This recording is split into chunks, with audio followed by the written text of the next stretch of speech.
கரும்பு விவசாய சின்னம் தொடர்பாக செய்தியாளர்களை சந்தித்த நாம் தமிழர் கட்சி ஒருங்கிணைப்பாளர் சீமான் தன் பெயரையும் தன்னுடைய கட்சி பெயரையும் சொல்வதற்கு கூட தீண்டாமை இருப்பதாக ஆவேசமாக தெரிவித்துள்ளார். சந்திக்கிறதுக்கு மக்களை போய் மக்கள் நம்பி நிக்க ஒருத்தருக்கு துணிவில்லை.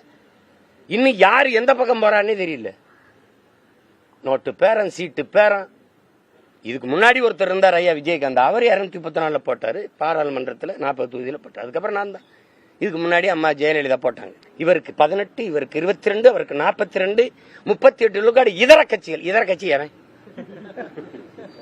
என்ன என் பேரையும் என் கட்சி பேரையும் சொல்றதுக்கு அவ்வளவு தீண்டாமை இருக்கு உங்களுக்கு, அவ்வளவு வெறுப்பு இருக்கு. கேட்டா ஒருத்தர் இல்ல, ஒரு நல்ல கட்சியே வரல, நல்ல அரசியல் வர விடணும் இல்லையா? விடணும்ல. வந்து நிக்கிறான், சண்டை போடுறான், போராடுறான்னு. இந்த கட்சிகள் 3 பாரு, தனிச்சு நிக்கிற ஒருத்தனையும் பாரு. நான் யாரு?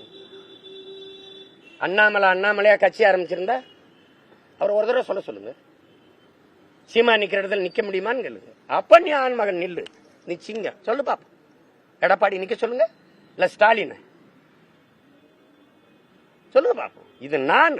செய்திகளை உள்ளது உள்ளபடி தெரிந்து கொள்ள ரெஃப்ளெக்ட் நியூஸை சப்ஸ்கிரைப் பண்ணுங்க.